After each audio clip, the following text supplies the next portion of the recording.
So ఈ equation కూడా అయి ఉండొచ్చా? ఇప్పుడు భట్టి విక్రమార్క ఉప ముఖ్యమంత్రి, ఆర్థిక శాఖ మంత్రి. భట్టి విక్రమార్క భార్య నందిని గారు ఇప్పుడు ఆమె టికెట్ కోసం ఖమ్మంకి అప్లై చేసుకున్నారు.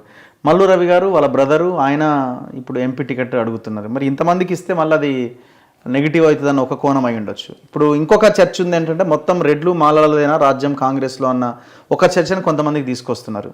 ఇప్పుడు ఎంపీ టికెట్ల విషయంలో కూడా ఆ ఈక్వేషన్ కనబడతా ఉన్నది. సో ఈ ఫ్యాక్టర్ ఏమన్నా మల్లు రవికి ఇబ్బందిగా మారుతున్నదా? మీరు అడిగినట్టు రవి గారు, దేర్ ఆర్ 2 issues. ఒకటి, ఫ్యామిలీ ఎక్కువైనరు కదా అని మీరు అడుగుతున్నారు. భట్టి విక్రమార్క గారు కాంట్రిబ్యూషన్ ఉంది. ఈరోజు నాకు మల్లు రవి గారిని ఏదో అంటే ఆయన తప్పుకుంటే నేను ఎంపీ అయితే అనే ఆశతో దురాశతో మాట్లాడే టైపు కాదు నేను. 100% భట్టి విక్రమార్క గారి కాంట్రిబ్యూషన్ ఉందండి కాంగ్రెస్ పార్టీ అధికారంలోకి రావడానికి. బరబ్బర్ ఆయనకి ఇస్తారు.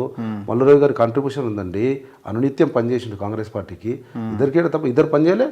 అప్పుడు అన్నదమ్ములు పనిచేస్తున్నారు అన్నారు. ఇప్పుడు పదవి ఇచ్చినప్పుడు మాత్రం అన్నదమ్ములకు ఎట్లా ఇస్తారు? నో, ఆ టైప్ కాదు నేను. ఇద్దరు కూడా పనిచేసారు, సైమల్టేనియస్గా ఇద్దరు పనిచేసారు.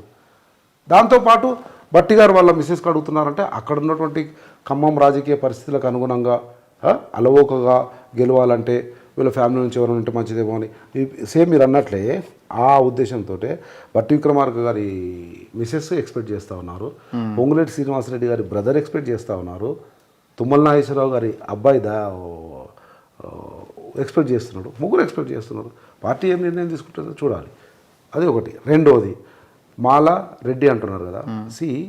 85 days 83 days గవర్నమెంట్ ఏర్పడి 83 days లోపలనే వీళ్ళు ఎక్కువైనరా వాళ్ళు ఎక్కువైనరా మా వర్గము ఇంకా ఎక్కడ అడ్జస్ట్ కాలేదు అని అంత తొందర పడాల్సిన అవసరం లేదు. తొందరగా ఇస్తున్న పదవులు లెక్క పెడితే అంత వాస్తవాలు కనిపిస్తూనే. అవును, ఇప్పటివరకు 85 days అయితే 1 day అవుతుంది.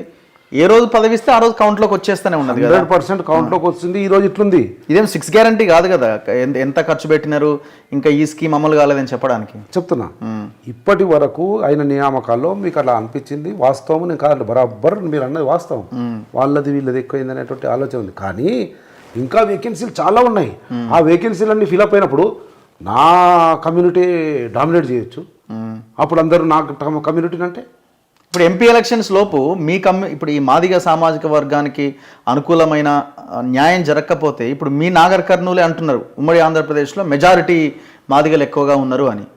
ఆ మాదిగలు మీ వైపు నిలబడతారా? మరి సంపత్ కుమార్కి ఓటేస్తే చాలు అని అనుకుంటారా? 100%. ఎప్పుడు కానీ పార్టీ ఈజ్ ద ప్లాట్ఫామ్. పార్టీతో పాటు అభ్యర్థి అనేది కొద్దిగా పనిచేస్తుంది. దాంట్లో నేను కాదనను. దాంట్లో ఈ సామాజిక సమీకరణ అనేది ఈరోజు సమాజంలో అవునన్నా కాదన్నా వర్టికల్ డివియేషన్ వచ్చేసింది. వచ్చిన సమయంలో ఇంకోటి మోస్ట్ కాన్షియస్ సోషల్ జస్టిస్లో మా ముఖ్యమంత్రి రేవంత్ రెడ్డి గారు. మీరు ఏ క్యాలిక్యులేషన్ తీసుకోండి, ఏ అపాయింట్మెంట్ తీసుకోండి, ఎక్కడ నడుస్తున్నా ఎక్కడ కూర్చున్నా ఏ నిర్ణయం తీసుకుంటున్నా కానీ సామాజిక న్యాయం అనేది ఆయన మెదడులో తొలుస్తూనే ఉంటుంది. దానికి అనుగుణంగా నిర్ణయాలు తీసుకున్నారు. రెడ్లు ఎక్కువైపోయినారు ఇప్పటి వరకు అయితే ఉన్నది. నామినేటెడ్ పదవుల్లో కూడా రెడ్లనే పెడుతున్నారు. అరే ఒకటి ఆలోచన చేయాలి మనము. ఇప్పుడు ఎంపీ ఎలక్షన్లు ఎంతమంది బీసీలకు ఇస్తారు మీరు చెప్పండి? చూస్తారు కదా 17 మీరు అనుకోవడం ఇంకా ఓడిపోయే సీట్లలో పెడతారు. ఇప్పుడు హైదరాబాద్ బీసీని పెడతారు. ఏం ఉపయోగం బీసీని పెడతారు? ముందుగానే మనం ఏదో ఊహించి కోయిల ముందే ఎమ్మెల్యే ఎలక్షన్స్ లో మనం చూసినాం సార్. ఎమ్మెల్యే ఎలక్షన్ లో మెజారిటీ సీట్లు ఏమి ఇవ్వలేదు కదా. గవర్నమెంట్ ఫామ్ అయింది కదా. Government ultimate aim is to form the government. Winnability is the criteria and social justice is the second criteria. So these are two ఏకీభవించి ముందుకు ఒకే ట్రాక్లో ముందుకు పోతే అప్పుడు గెలవడం జరుగుతుంది. 100% మీరు రాసి పెట్టుకోండి. సామాజిక న్యాయం విషయంలో, ఈక్వేషన్స్ విషయంలో రేవంత్ రెడ్డి గారు చాలా కాన్షియస్గా ఉంటారు.